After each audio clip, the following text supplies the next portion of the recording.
Welcome back to Game Over Edmonton, your local leader in post-game Oilers analysis. In this episode, it's fueled by Temperance Spirits, the city's leading non-alcoholic beverage provider. Visit Temperance online for a curated section of non-alcoholic options. Choose from a variety of craft beers, mocktails, wines, and spirits. Temperance isn't just a retailer, it's a community of Edmontonians who celebrate the spirit of socializing without the need for alcohol.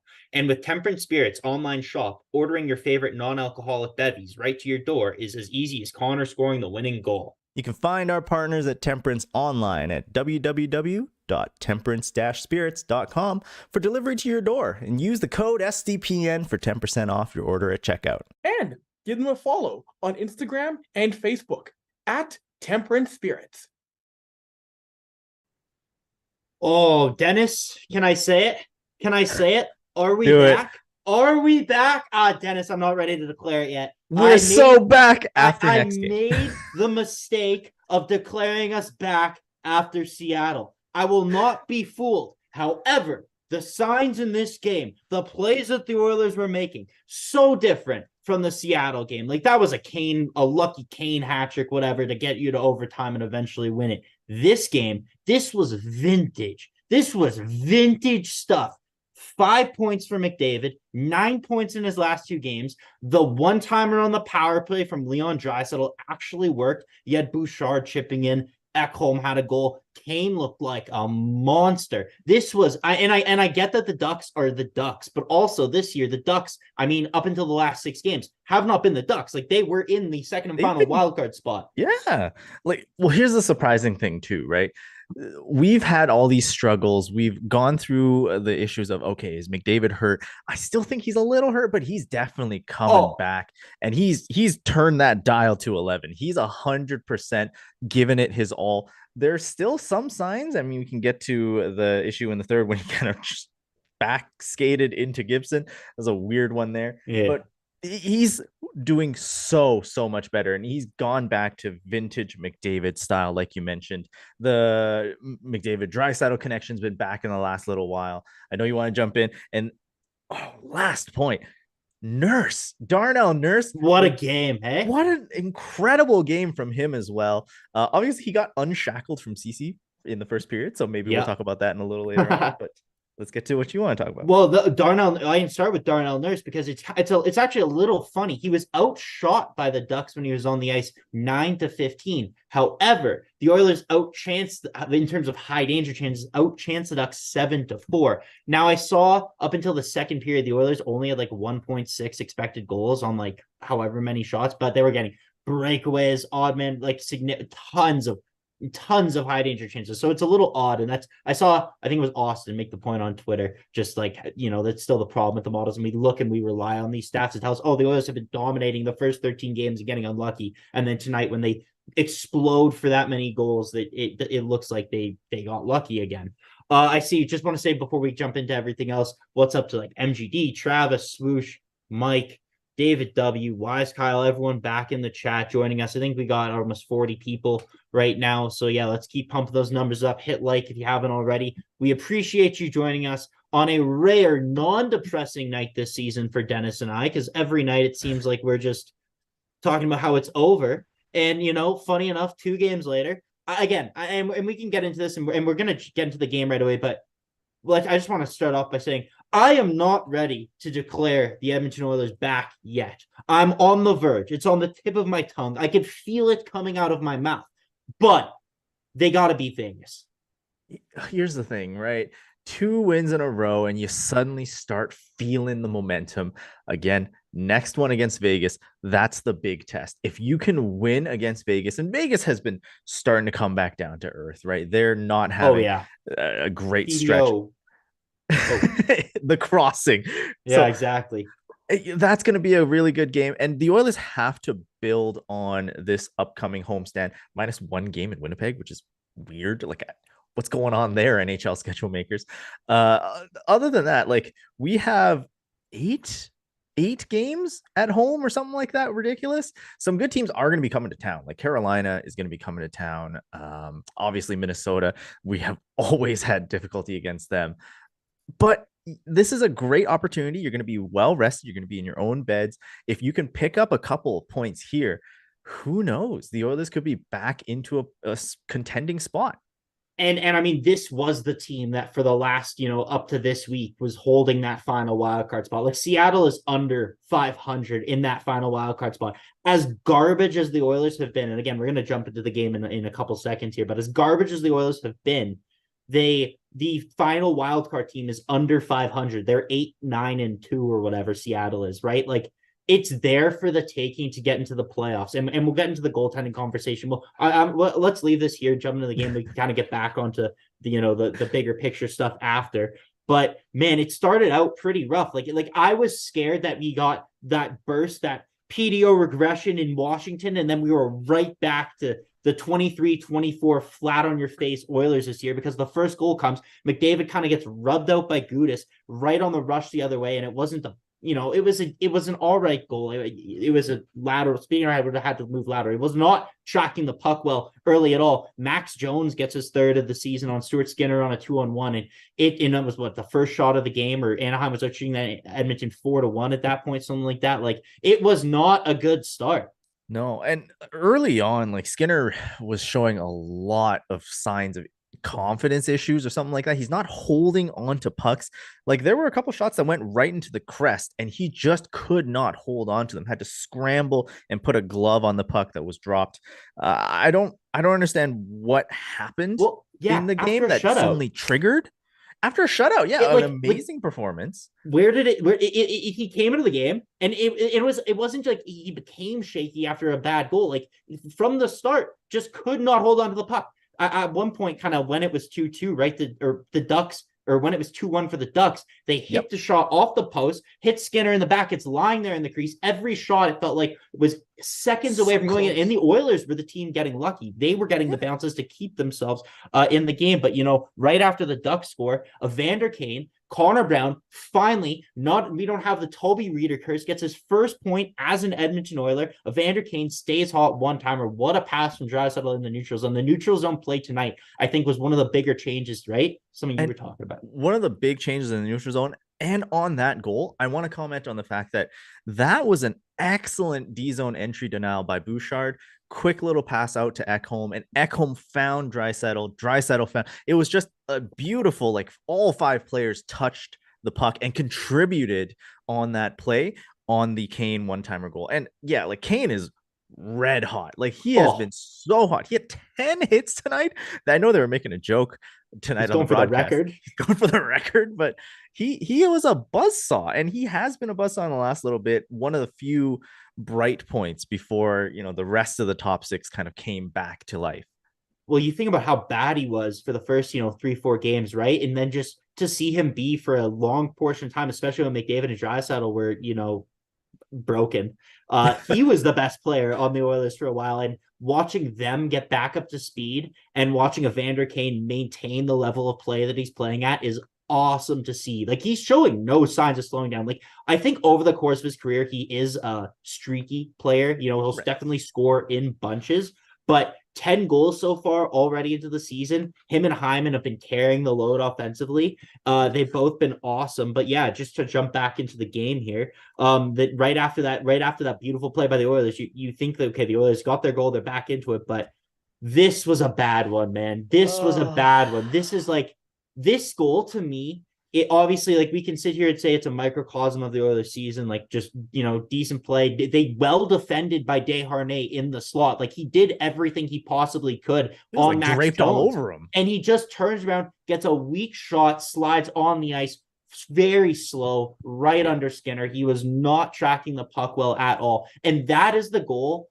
It really the play in this first period really concerns me. It's one thing against Anaheim. Again, they're still 5 games under 500. And this is, we got a long ways to go before we talk about the playoffs, but can you ever declare a team back with the goaltending tandem of Pickard and Skinner, or Campbell and Pickard, or Campbell and Skinner, whatever? It's so hard to, and like, goaltending is always this like magic position, right? And the saying goes, if you have goaltending, it's 60% of the game. If you don't have goaltending, it's 100% of the game. Like none of that is more true than when you look at this Edmonton team last year given the Stanley Cup champion, the Las Vegas Golden Knights, a huge run for their money in the playoffs, the biggest challenge in the playoffs. And then all of a sudden, this year, just an incredible slide in the beginning. Just probably the most unexpected start of any team in the NHL, right? And so much of it lied on goaltending. Now, we can talk about Campbell as well later on if you want to bring up that issue. He's started to have a bit of a resurgence in the AHL. Plus, he's brought in Manny Legacy as a bit of a mentor, which is weird. It's hard to imagine a dude that's just like, hey, you just got time to come chat with me? We've seen 100, like, okay, we've seen Campbell be an Oiler for around 100 games on the bench or on the ice. We've seen literally after putting up like a 800 save percentage in 3 straight games. I'm not going off this sample size. I'm going to focus on the sample size he is in Edmonton. There is nothing. He could go 10 straight shutouts. I do not care. I never want to see him start a game for the Edmonton Oilers again. If they do continue and they are able to outscore their goaltending problems for the time being here until they can facilitate some sort of move, you just can't go back to him. You can't. It's got to be someone who's not in the organization right now. If they ever plan, even down the road next season, plan on making any noise. But kind of the goaltending issues on that goal are kind of where all the negatives end tonight. There wasn't really much because right after that, well, there was the post one, and then there was the weird one where he kind of dropped a shot that he got in his crest. But beyond all that, yes, he was bad for the first 15 minutes. Yes, absolutely got lucky. But after that, on the Oilers side, 3-on-1, Draisaitl there, I believe it was Bouchard, McDavid never looks at the net. Absolutely vintage, snaps it far side. Dostal never sees it coming. His confidence is shook, absolutely shook. And what were the Oilers behind for like a minute and a half? Not even. Like the Oilers got it right back both times. This. Like you could feel McDavid feels different. He's skating different. The moves he's making, the cuts to the middle when they're cycling in the offensive zone. We did not see that for the first 14 games. Not even close. Yeah. Everything in the offensive zone looks like McDavid. He was taking the shots on the power play tonight that he didn't take in the first 14 games. I honestly believe because he couldn't shoot the puck. Yeah, like if you saw that sort of play, the 3-on-1 going the other way, great breakout by Nurse. If you looked at that play in the first like 15 games of the season, it would have just been completely off the net, all the danger averted. That play in this game, so vintage McDavid. Again, that just beautiful look snipe.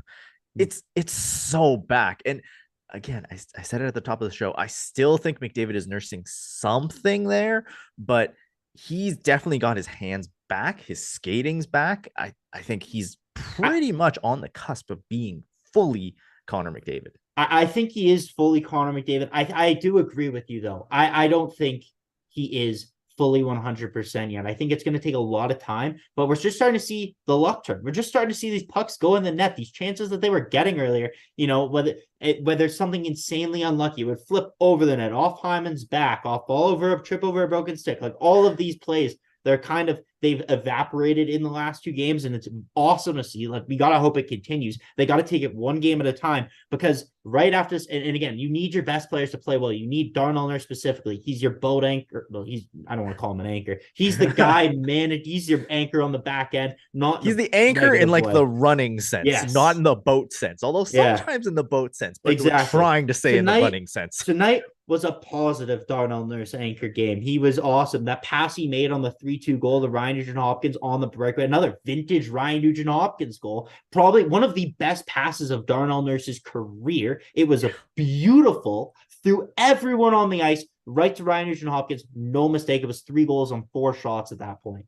and you look at the low blocker target on Nuge, right? That's his bread and butter. That like weird zone right above the pad, but just a little bit too awkward on the blocker or glove side. Nuge loves that zone. It's amazing to see the nurse pass on both of those goals. Amazing. And then McDavid and Nuge, they're scoring. It's coming back. Like we've talked in the past about PDO. Like it's finally starting to regress.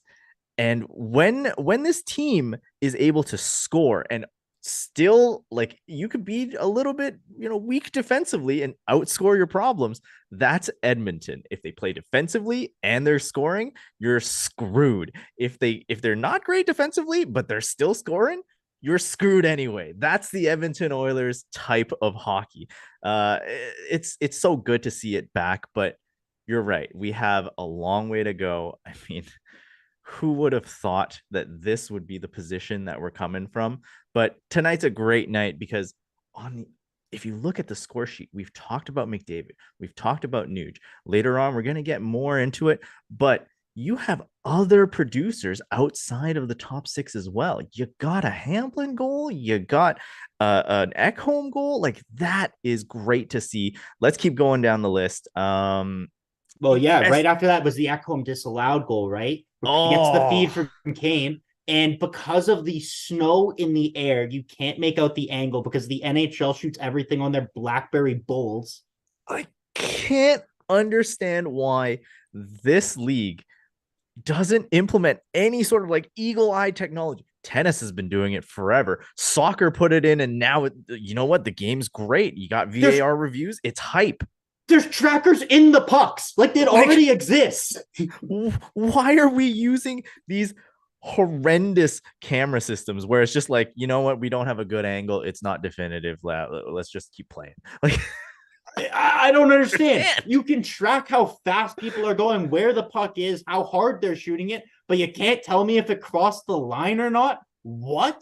How? That makes no sense. That was a goal as far as I'm concerned. They called it no goal. Of course, the NHL has like 3 bootleg 720p cameras installed somewhere in the rink, so they can't make it out. And it's funny, you could hear on the broadcast, oh, well, the NHL has different angles than we see. And they probably showed the angle over the ref's shoulder like 4 times, and they were only using the angle we saw on the broadcast. So I don't know what they were talking about. I swear that's a made-up thing. The NHL, oh, we have them. You're just not allowed to see them. No one is allowed to see them. We're never going to show you, but trust us, there's more angles. That's how we make our suspension decisions. It's based on stuff that you can't see, you won't see, you'll never know about, but we know about, and we're getting it right because we have the best refs in the world. The best refs in the world. They never have any error in judgment. Just let them do their job. We don't need all this newfangled technology. Like, yeah, absolutely. It boggles the mind. It makes no sense. But right after that Ekholm play, the Ducks had a 2-on-1, and this is kind of what they attributed Skinner's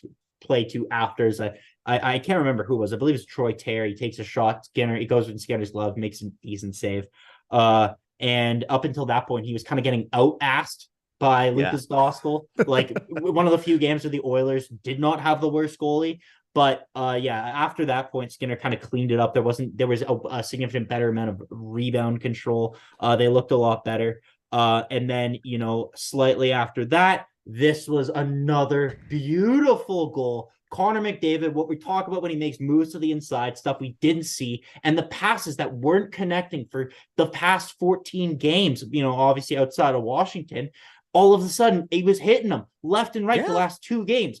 Like every pass he's made is connecting. This is McDavid. And it's a combination, right? It's the skating plus the hands. That's what makes McDavid so deadly. Of course, hockey IQ and all that too. But he has the ability to just open up this ice, and that feed over to Hyman on his one-timer goal, that was Draisaitl-esque, right? Yep. Beautiful. Incredibly low. Just no doubter. It was a beautiful goal. McDavid drives that play, and this is where you always heard in the past, anyone can play on McDavid's wing. Anyone can get 20 points like with McDavid. No, you have to have guys that are able to bury the puck when McDavid is just feeding you this lightning quick pass where he might not even be making eye contact with you. You don't know it's coming. You just have to be ready. And Hyman was ready. Again, we talked about players that were driving this team when McDavid and Draisaitl were up. Hyman has been incredible in the last little while. I mean, the goals have been coming, obviously, but his workhorse determination is still there. It's not, the goals aren't coming at the sacrifice of anything else in Hyman's game. When Zach Hyman is finishing, he's a top 7 right wing in the NHL. Like, he is an elite player. He's one of the best free agent signings in NHL history. He's something like 150 points in like 170 games with the Edmonton Oilers, which is bonkers. Because honestly, like, I was like, oh, okay, cool. They signed Hyman, whatever. You're going to have me an overpay. I thought he was like Blake Coleman 2.0, kind of whatever. You have, his 45 points, hopefully 20 goals, 20 assists. And what an elite player. He's just come in, developed, and gotten better every single year. So much fun to watch. One of my favorite players on the Oilers, obviously. But, this is kind of where you started to see the Ducks' frustration take hold. Who was it? Ryan Strome. Ryan Strome takes his first tripping penalty, and the Oilers end up going into the second period on the power play. They don't score, but I thought the power play looked good there. CC ends up coming back from getting the puck in the face earlier on in the game at that point.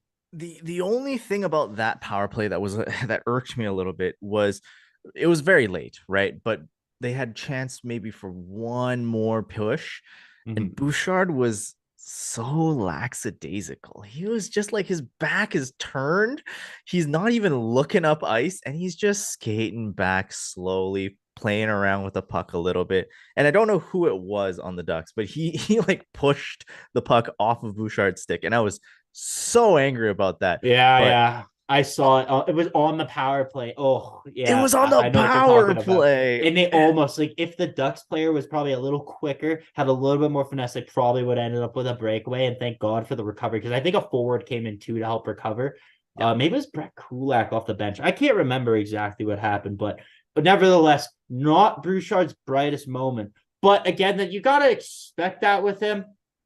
It's not like, I don't know. I still love him. I still think he's the best defenseman on the Oilers. I think, when you're in a game and you're already up 4-2 or 5-2, you're on the power play at that point. He's the type of player that's going to be lackadaisical. Like, okay, we're up, we're winning. I can take my time. I can do whatever. If it's a 3-3 game in the game 5 of the playoffs, I don't think Bouchard makes that play. Obviously, but knock on wood at least. It's 4-2, and your power play, it was cold coming into this year. It's recently starting to click after the Washington game. So I don't know, maybe just hammer a few more power play goals home. It'd be nice to rebuild that power play to one of these legend statuses. Well, the power play looked good tonight. Like, I mean, it says 2 for 6, but how many of those were garbage time penalties for the Ducks, right? When they took like 4 in the third period in the last 10 minutes, and the Oilers kept sending out the second unit, and the second unit ended up scoring. But when the Oilers power play was going, like, man, were they going. That, I know I don't want to skip over the James Hamblin goal because it was awesome. Vincent Desharnais gets his first assist, and like, obviously when that fourth line, like, Hamblin is can be a really effective fourth line center for this team, something they haven't had in a long time. A right shot fourth line center. I don't know what his face-off percentage is, but if he could be a 53-54% guy, I think he's got a spot in the lineup for a long time. He was 4 for he was 4 for 8. Yeah, so 50% on the face-off dot. It's not bad. Like, that's good enough. But you know what? James Hamblin on that goal was also just an amazing story, because that's the type of goal where he takes the shot, it's blocked, and he gets his own rebound, kind of like half falling to the ice. That's a sort of like gritty style of play that I love too. And I've said it in the past, Derek Ryan is one of my favorite players, but tonight was not a great night for him. Hamblin, he's picking up a little bit of that mantra. Like, Hamblin is starting to become like a real workhorse. He does throw the body around a little bit, gets it back in return. That's great stuff for me, though. Yeah, as a fourth line center, if you're on the ice for 2 high danger chances for, 0 against, you outshoot the opposition 4-3. Like, I'm very, very happy with that night. Very, very happy. You know what I'm sure you love about that one too?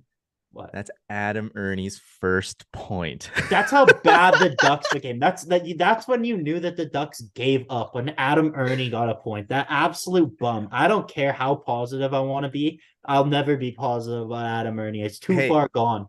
Adam Ernie, 1 point in 11 games played. Connor Brown, 1 point in 14 games played. Checkmate, dude. Dennis is starting the narrative. Dennis, don't push that agenda. I can't handle that agenda. But listen, Ken Holland's two biggest pickups in the summer, Adam Ernie and Connor Brown, both had points tonight. So you know what? Maybe Holland was playing the long game, and we all look like fools for saying Holland should be fired. So you know what? Holland won, me 0. That's all I could say. Adam Ernie got a point on the 5-2 goal against the Anaheim Ducks on the 26th of November in 2023. Adam Ernie got his first point as an Edmonton Oiler and made me look like a fool. Dude, I have to like print you a plaque. That's your Christmas gift this year. That's funny. But after we'll go with the 6-2 now. Oh, yeah, again. Vintage. Just 97 up the middle, dart to Hyman. Hyman goes in, and you knew he was scoring before when he was at the red line. Just outstanding. Zach Hyman, the finish this year has been unreal. Goes in, makes Dostal look like a fool, gets Dostal pulled. It was an Oilers domination up until that point. Oh my God. Oh. It was so nutty. And like, this was great as well off of last season's game with the Ducks came into town with Dostal. Like, I remember vividly, like, oh, this is a rookie goalie. He's making a start in Edmonton. Like, this is 100% going to be a loss for Edmonton. And it was, right? Like, Dostal got the shutout that game. Oh, so infuriating. And this time it's a second time around. Guess what? You're getting shelled for 6 goals, dude.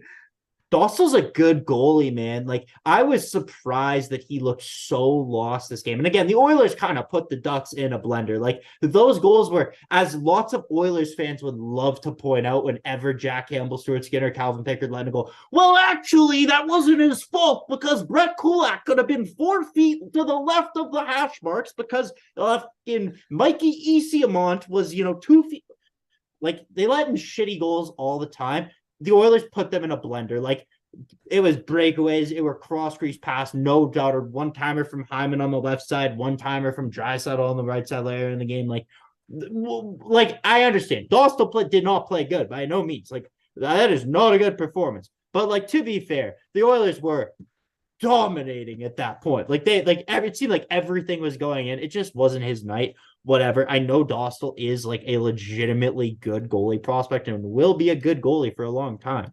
So obviously those games happen when you have a really young goalie in the NHL. But yeah, Dostal definitely has a lot of work to do. Like, this was not a good game by any means. But yeah, obviously right after that, you kind of had the Oilers were kind of starting to slow down after that 6-2 goal. They're kind of like, knew, okay, we're winning this game. And then they were not slowing down. Because your other boy, Janmark, dude, he was pumping the legs. He took 2 the laps. Connor McYanmark shift, and then of course nothing comes of it. But no, it was one wraparound, and that was the end of the play. It was close. It was Gibson in net at that point, and Gibson made a decent stop on the wraparound. But yeah, no, Janmark looked good. Like, that fourth line looked better. You take Adam Ernie off, you put Sam Gagner, maybe, I don't know, on that fourth line. And I get it that he's not the fastest player by any means, but like, I'd like to see Sam Gagner back in the lineup at some point here. Yes, please. Yeah, like, I'm so sick of Adam Ernie. Dylan Holloway can't get healthy soon enough. Oh, yeah, that's the dream. Like, yeah, I feel like I'm a little lost as to why Gagner's not playing. Like, I don't get it either. Unless there's something with him, like Gagner's just not feeling great. It's like one of those sore things. Knoblaw just not like him? I don't know. I don't know. We were gonna hire his dad to be the next GM. I don't know, man. Yeah, literally. I don't know what happened. Yeah, Dave Gagner comes in here, then all of a sudden maybe Sam Gagner does get some playing time, but as of right now, it doesn't look like it. But yeah, the last thing that kind of happened in the second period though was that Radko Gudas ran over Leon Draisaitl, and then Evander Kane on the ice just starts going after everyone. Pick a guy. He had, what, 3 hits in that shift. Eventually ends up taking a penalty. But you know what? When you're up 6-2 and you're standing up for Leon, no problem with that whatsoever. I Why kind of love it. not? And I kind of love it. and he made the smart choice too, right? Like Kane could have gone and like dropped the gloves with Gudis, but you don't need to. You're up 6-2. He could have dropped the gloves with anyone. He could have just absolutely been a menace trying to start a fight, but you don't need to. You're one of the hottest players on this team right now. You don't need to take yourself off the ice for 5 minutes. No, absolutely not. Anyways, yeah, we go to the third. The Ducks just started taking a bunch of penalties out of frustration. They were hacking and whacking and tripping, and kind of is what it is. Ryan Strome definitely took a lot. And Connor McDavid ran into John Gibson, knocks him over. The sportsmanship unmatched. The taps from both parties. What happens there? But when the Oilers get back on the power play. Dude, I was surprised. Hold on, like Okay. the skating backwards into Gibson. I was surprised that there's no bad blood there because 2017. I was Well, surprised. was Gibson in net? Yeah, Gibson. Oh yeah, Gibson. I completely. It was Gibson in net for 2017. I Was think it? so. Yeah. Huh. Like Well, I'm so surprised that okay. there's no like animosity between them. But like The you said, it Team was North America teammates, man. I guess. Like, I don't know. I think it's also when Connor McDavid runs into you is a lot different than Adam Ernie running into you. If it's Adam Ernie, I expect Radko Gudas to go beat the shit out of him. And then I turn into a Ducks fan for 3 minutes. But then like Gibson, at first I thought like, ooh, okay, Gibson's taking a little bit of exception here. He like wrapped his arms around Connor's waist, right?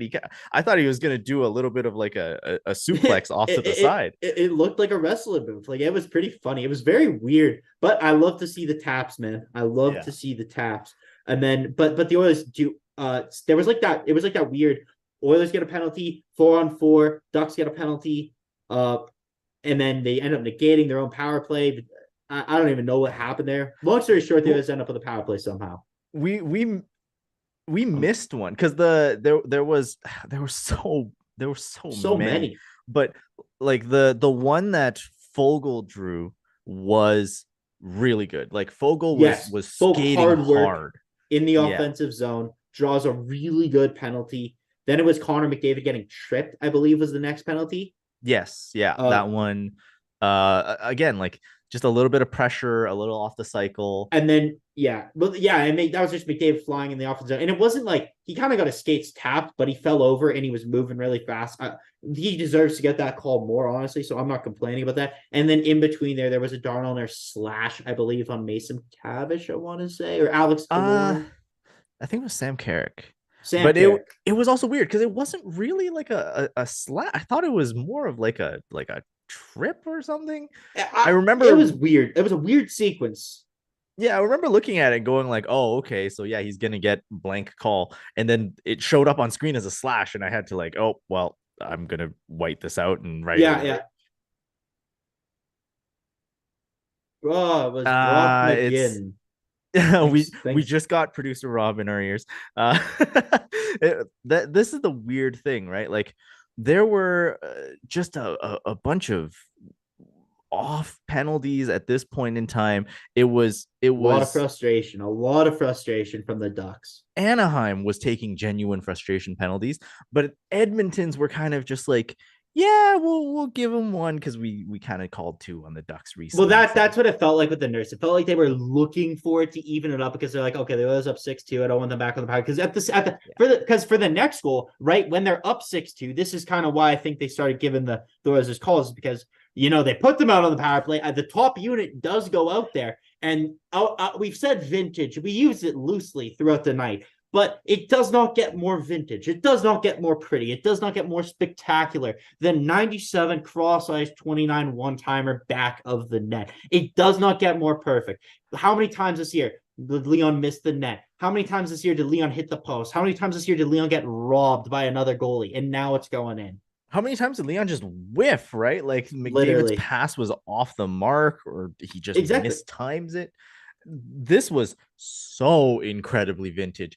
And it wasn't even a like McDavid in the middle of the slot kind of pass. It was McDavid from the other side, right? Like it was a full pass through probably like 2 or 3 It went through sticks. it went through all of the Ducks penalty killers, every single Yeah. one. And so many times this year, and McDavid goes to make the pass onto a stick, off the mark, onto a stick, right? And to see the passes he was making tonight, right? Again, what was it? 4 assists tonight, 4 assists against Washington. Like, man, if Nikita Kucherov should be trembling right now with his 35 points in 15 or 16 games or whatever it is. I'd Dude, be trembling. if McDavid pulls off this pace, like we were, everyone was saying, okay, McDavid 150. How is he going to top this? And then this whole thing happened. It's like, oh, McDavid might not even get 100. Mm-hmm. Dude, McDavid's getting 100. If you look at the way that he's producing now, if once he's healthy, what is McDavid going to look like? Like 6-point nights? Yeah, exactly. I love the way the Ducks or McNader put it in chat. He said the Ducks collapsed to the right side and they forgot about Dry. And that's when the Oilers power play is working its best. When they forget about Dry. When McDavid is flying, they overcommit to McDavid, like we saw in the Seattle game on Adam Larson. He overcommits to McDavid. They forget about that's when it was Kane. But like a vintage, when we're speaking in just generalities, they always forget about Dry and he always scores. He always makes them regret it. This was vintage. It's so nice to see. It's so the relief that I get from watching that goal is unparalleled. Fantastic. What a play. Like that third period after that point, though, was, Well, and after that, every penalty that happened afterwards was second unit power play time. Yeah. It's great because you know what? McLeod could always use more minutes. I just wish he shot the puck a little bit more. I know. He's like, he's almost starting to frustrate me in terms of his, obviously, because he has like what people are putting up, where the stat was circulating around Twitter is like 1 goal in his last like 40 something games going back to last year, whatever. Like, you know what? I had high offensive expectations for Ryan McLeod. In my head, I thought his ceiling was almost like an Anthony Cirelli type player in Tampa, like really good defensively, but could contribute 50 points, like relied on for that those amount of points. And you see it in the speed, you see it in the finesse, you see it. He just has no finish. It's like around the net. He just forgets how to play hockey. But I just want to make this point. I just want to say that with Ryan McLeod, I'm shifting my expectations slightly because we saw how effective he was in limited minutes, matchup against Jack Eichel, against Vegas. If Ryan McLeod comes out and only is a 10 or 20 point player, but he is one of the most reliable shutdown, because with his speed and the way he uses his stick, he could be a really reliable, effective shutdown center. And if that's his ceiling, I'm very happy with that. That's true. And here's the if he took after McDavid, right? Like he has the speed, maybe he doesn't quite have the hands, then he could still like become an offensively contributing player. I think he's maybe taken after Nugent Hopkins instead. He's just felt like he wants to develop his defensive game more. And in that instance, you know what? That's fine too. Like you could always use two-way centers. Well, yeah, and he's on the kill tonight. Anaheim 0 for 3 on the power play. I believe Washington, obviously, they were shut out. They didn't get a power play goal in Washington. So, like, the penalty kill has been cooking the last 3 games. It's great to see Ryan McLeod is a key member of the penalty kill. I like seeing Warren Foegele out on the penalty kill. He wasn't really utilized that much under Woodcroft on the penalty kill. And it's really good seeing him as a reliable member of the penalty kill. And the penalty kill has been really good. How many times can I say penalty kill in a sentence? We'll find out. Well, you know what? Like, that's another thing. There was so much issue with the special teams, and it's the Ducks. It's the Ducks minus Zegras and Drysdale, right? But at the same time, just having better penalty kill numbers is a booster. If you just get to look at the number and you just feel the experience of, hey, you know what? We've been doing pretty well in the last little bit. That goes a long way as well. I thought Foegele had a really good chance. You talked about him on the penalty kill. I thought he had a really good chance on the second unit power play. Absolutely. Foegele was awesome. He came inches away from hitting the net. He would have had the 8th goal there. And, Foegele didn't get it, but the second power play ends up back out with like 4 minutes left again. And Nurse, Kane, and Ekholm are passing the puck around. They were snapping it around. I remember Kane could not make a pass to save his life earlier this season, snapping it around. finally, Matthias Ekholm, puck don't lie, gets redemption for the no goal earlier in the game. And the second unit scores, and it's 8-2 now. You hate to see it. I'm sure every single person has made that joke already, but you know what? The game was over. A lot of late garbage power play time for the second unit, but great to see them actually get on the board. And that you could feel the vitriol in it too. Like he ripped that puck home. Oh, yeah. Like I I love talking about this because my girlfriend doesn't watch a lot of hockey, but she found it so amusing when McLeod did the little like hop just to get out of the way of the shot. And I'm like, yeah, if that puck hit him in the shin, oh man, that stings so bad. Like, oh yeah, you could see Ekholm just absolutely want to hammer that one. And I love it. Here's the thing. Like, I love seeing the sallies, especially from defensemen, because defensemen usually don't get a whole like Ekholm don't get a lot of chances to celebrate goals. But it's an 8-2 game. I get it. He just had to kind of put his stick away and go, all right, we'll skate back to the bench. Like, yeah. I would have loved to see a little sally from Ekholm. Oh well. Absolutely. It was great, but you know what? It was all out together. Like this is what two back-to-back fantastic efforts from the Edmonton Oilers. We're rolling in here to Vegas. And before we jump into the press conference here, I know that it's not again Oilers win, so they're 70% of our audience just also watch us cry. So those people, the Canucks fans, aren't here tonight. So y'all are the real ones. If you're in this game on a Sunday night, it's 10:30 in oil country, man. Thank you so much. I know we are a little low on likes. I know you guys, some of you hate hearing us talk about it, but it really does help us grow. Oh, yeah. It helps the show grow. The algorithm loves it. Please consider hitting the like button if you like the show. If you're listening afterwards on Spotify, maybe make a little detour. Come back to the YouTube, hit that like button. Absolutely. Couldn't have said it better myself. But yeah, we're jumped up to 53 people watching. So hit that like button. But Dennis, and we do still have some Canucks fans in the chat. Well, you know what? You're a good Canucks fan. I'm not a good Oilers fan though. If the Canucks lose, I'm sure I'll be writing Game Over Vancouver chat, trolling Clay or Sam or Kaya because I don't practice what I preach. I definitely don't. Well, the great part about that, Zach, is now with the head-to-head game overs, you're gonna get to talk to them right on camera. Well, I had so many trolling opportunities when I was on with Kai and the Oilers lost 8-1. Like, yeah, I haven't had a good experience on those. I think they've lost every single one this year that I've been a part of. So yeah, not looking forward to those unless they're back. And then in that case, if I'm the other host, I'd be trembling right now. Because you're gonna watch McDavid and Dressel dice up your team. But just kind of before we jump into the press conference, if anyone has any questions, send them in chat. Dennis and I will get them to him in a bit. But just to jump in, talk about Vegas. I really want to know what your thoughts are on this because Vegas has been losing. Vegas is like 3-4, 3-4-1 in the last however many games or something. I believe this is off the top of my head, so it might be a little bit off on that record. They definitely have a losing record though.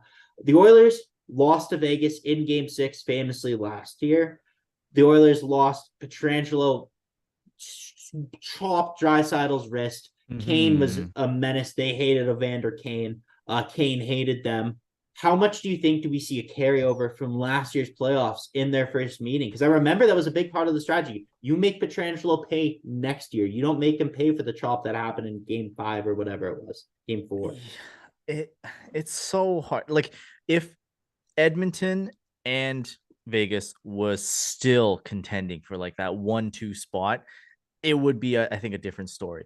But right now, given where Vegas is first in the Pacific and where Edmonton is, I think the Edmonton Oilers have to just stick to what they're doing right now. Don't get into your opponent's metagaming. Just keep rolling. If Vegas starts bringing it to you, that's fine, because you saw in this game, Kane took exception. They don't really have anything against the Anaheim Ducks, but if you hit Draisaitl, Kane, he's going to start beefing. He's going to start running some guys.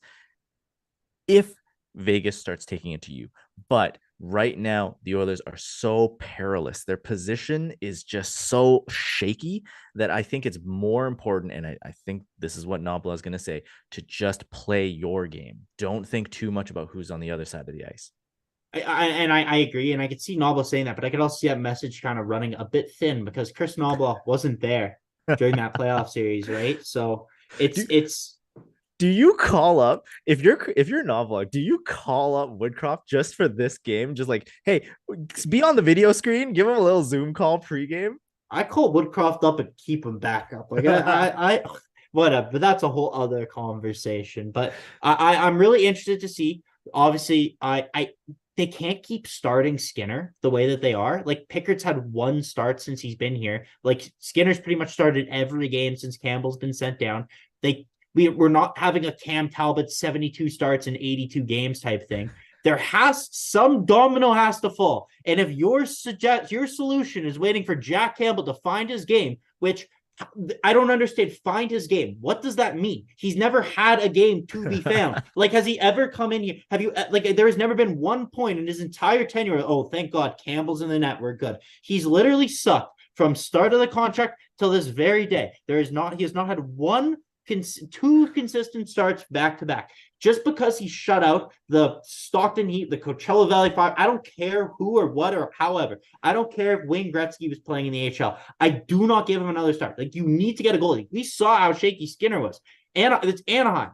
Even though their offense is slightly dried up. I believe they were shut out by Anaheim. MGD corrects me, and Vegas actually 4-5-1 in their last 10. So definitely a slower pace. But again, their offense has dried up. But like Skinner plays like this tonight, Vegas is up 4-0 in the first period, right? And it's a completely different game. Their defense is better than Anaheim. Their goaltending is better than Anaheim, and their finishers are better than Anaheim. So you can't make those mistakes. We got to see a really good performance of Stuart Skinner. The defense needs to play even better than they did tonight, and the offense needs to finish on their opportunities just like they did tonight. So yeah, it's going to be really interesting. It's going to be a big one, and I think the guys will wake up ready for this one. The other thing that's a bonus too, Vegas is going to be coming in from Calgary, and I mean, True. Calgary has had their fair share of struggles, but they've been better. They've been better, and if they bring it to the Vegas Golden Knights, you know what? That could be great for Edmonton on the second of a back-to-back. I think we've already answered the questions that we got in chat with your little rant, which is fantastic. Guys, we got an Ernie rant and a Campbell rant from Zach on a night that we won, and Campbell wasn't even on the team. He's literally not on the roster. But yeah, no. We're just hoping. Oh, the best case scenario is he finds his game in the AHL. You know what the best case scenario is? I walk outside my house and there's Lamborghini keys on my front doorstep. But you know what? Those things, very unlikely to happen. Probably about as likely scenarios to play out. So, yeah, sitting there and hoping that Campbell's going to get better is the absolute laziest from the highest paid GM. The fucking dumbasses in management. Even though they won and it's great, seeing the stuff from Frieden in the last 24 to 48 hours about how they're hoping, they're praying, they're sitting back. We're not going to make a dumb trade. You fucking idiots put yourself in this situation. Like, you had the opportunity to get a better goal. And we're seeing this. Your team needs to score 8 goals a night to have any chance. You need to have McDavid have 9 points in 2 games to be seen as a good team again. You suck. You suck at your job. I'm starting a petition after. Follow me on Twitter at ZWheel97. I'm putting out a petition to get Ken Holland out of the Hockey Hall of Fame. Because how do you get in there? And you're like, he should be removed. Put him in the vacuum cleaner salesman Hall of Fame, because that's what he is. He's a vacuum cleaner salesman who somehow lucked into a job in hockey. Great goalie in 1982. Honestly, you know what? He sucked at goalie. He can't evaluate goalie. I think he played like 1 or 2 games in the NHL. He talked about it. He let in like 8 goals, and he saw Jack Campbell. I see a lot of myself in that guy. That guy's a real battler. He thought he was a battler. I don't know. Drives me nuts. Get a fucking goalie. I don't care if they win 10 in a row and they shut out every team. You can't go in the playoffs like this, or into the playoffs. Win more. We'll talk about playoffs after. I'm excited, obviously. Whatever. Okay. With that, we'll start wrapping up the show. Remember, this was an Oilers win tonight against Anaheim, but we've gotten the Fire Holland petition going. We've gotten the Campbell slander, and we've gotten the Ernie hit list. So that's the trio. We're gonna start wrapping it up tonight. Next game is Tuesday when the Vegas Golden Knights come to town. It's 7 p.m. puck drop. Zach and I will be back. And you know what? Sounds like whether we win or we lose, we're going to be fired up. So be here. Zach, where can they find you? You find me at Zero97 on Twitter. I'm sure that Elliot Friedman will put out a 32 thoughts. I'll listen to it. There'll be stuff on the Oilers, and I will be mad because whatever comes out of that management camp is just the wrong decision. If Ken Holland tells you to go left, you go right. Absolutely. You do not listen to that man. Anyways, Dennis, where can they find yourself? You could find me on Twitter at Dennis Lee YEG. That's it for us tonight. Thank you so much for being here. Zach, any final thoughts? Hit like, hit subscribe, and let's play La Bamba, baby. Finally. Play La Bamba, baby. Let's